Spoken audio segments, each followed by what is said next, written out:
যারা এক্সপেরিমেন্ট পছন্দ করেন না তারা আজকের ভিডিওটা দেখবেন না। এইটা করার ইচ্ছে আমার অনেক দিনের, সাথে আমার একজন অনেক পুরনো সাবস্ক্রাইবার প্রায় 1 বছর আগে বলেছিল এটা এক্সপেরিমেন্ট করার জন্য। এতটা সময় লাগলো কারণ প্রথমত চিন্তা ভাবনা করতে হয়েছে, তারপর এই জিনিসগুলো একটাও বাড়িতে ছিল না, সব বাবার বাড়িতে ছিল, তো প্রতিবারই আনতে ভুলে যেতাম। তো এইবার নিয়ে এসেছি সোলার এই বক্সগুলো, আর সাথে এনেছিলাম পুরনো এই মোটা বেড কভারটা। আসলে এই টাইপের বেড কভারগুলোতে পিলো কভার থাকে না বলে আমি এগুলো খুব একটা কিনি না, মায়ের কাছে এটা একটাই পড়েছিল তো নিয়ে এসেছি। মোটা সুতোর এই টেক্সচারটার জন্য এই চাদরটা নেওয়া, আর অবশ্যই একটু দেখে নিয়েছিলাম যে শক্তপোক্ত কিনা। তারপর এই চাদরটা দিয়ে সোলার বক্সটাকে এইভাবে মুড়িয়ে নিয়েছিলাম। আমি তো ভেবেছিলাম পুরোটা টাইট হয়ে থাকবে, কিন্তু দেখলাম সোলা যে জায়গাগুলোতে নেই সেই জায়গাগুলো ভালো মতন লুজ হয়ে আছে। তো এটাকে টাইট করার জন্য আমি এখানে নিয়েছিলাম যা কি হলো এটা, এত ঠান্ডা পড়েছে কি আর বলবো, এই মার গলিয়ে আনতে আনতেই এই একদম জেলি হয়ে গেছে।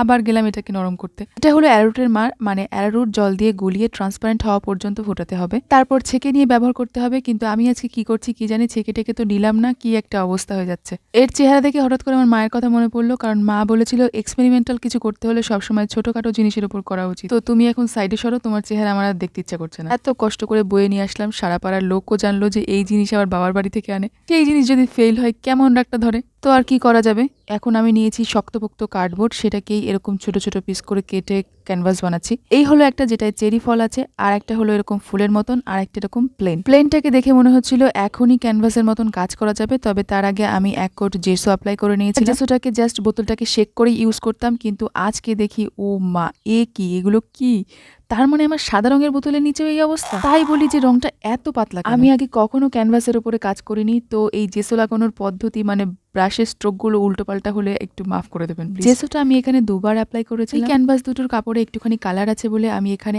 আঠার সাথে জেসো আর সামান্য একটু সাদা রং মিশিয়ে এটাতে অ্যাপ্লাই করেছিলাম। আর অন্য যেটা ফুল ডিজাইনে ছিল সেটাতে আমি করেছিলাম ওই যে মারটা রেখেছিলাম ওটাকেই ঘষে ঘষে করে দিয়েছিলাম। এই হলো বিকালের কথা। সকালে উঠে দেখি যেটাকে আমি সাইড করে রেখেছিলাম সেটাও কিন্তু যে জায়গাতে মার পড়েছে একেবারে টাইট হয়ে গেছে। তার মানে এটা দিয়েও কিছু করা যেতে পারে, তবে আজকে বেশি সময় নেই তাই এগুলোকে আনি আগে। এটা তো আমার মনে হচ্ছে রেডি হয়ে গেছে, আর এটাতে তো মার দিয়েছিলাম, এটাও একদম ঠিকঠাক আছে। আর ফেভিকল মেশানোটা এরকম ফুলে ফুলে রয়েছে। আই থিঙ্ক কার্ডবোর্ডটা বেশি পরিমাণে ভিজে গেছে। ফুল চিহ্নিত কার্ডবোর্ডটায় আমি এরপরে জেসো অ্যাপ্লাই করেছিলাম, কিন্তু তারপরে দেখছিলাম যে ওই লাল রঙের ফুলের স্টেইনটা যাচ্ছিল না, তাই জেসোর সঙ্গে ফেভিকল আর একটু পাউডার মিশিয়ে গাঢ় একটা পেস্ট বানিয়ে নিয়েছিলাম। এরপর এইটাকে ছোট দুটোর সঙ্গে সঙ্গে বড়টাতেও অ্যাপ্লাই করেছিলাম। আমার মনে হয় এইটা না প্রয়োজন ছিল না, কারণ অনেক পুরো একটা আস্তরণ পড়ে গেছিল, তো ওটাকে শিরিষ কাগজ দিয়ে ঘষার পর পুরো সার্ফেসটা প্লেন মতন হয়ে গেছিল। এই অরিজিনাল ক্যানভাসের সাথে কম্পেয়ার করে দেখলাম যেটাতে প্রথমে মার ইউজ করার পর জেসো ইউজ করেছিলাম সেটাই কিন্তু অনেকটাই কাছাকাছি এসেছে ক্যানভাস পেপারের। এটার কথা তো আগেই বললাম, আর এটাই তো মার দেওয়া ছিল না বলে রংটা বেশি ভিজিবল হচ্ছে। এই রংটা একেবারে মিটিয়ে দেওয়ার কোনো উপায় যদি আপনাদের কারো জানা থাকে আমাকে কিন্তু অবশ্যই জানাবেন, আমি তাহলে নেক্সট ভিডিওতে ট্রাই করব। আর আজকের এই ক্যানভাসটাই মনে হচ্ছে বেশি অ্যাপ্রোপ্রিয়েট।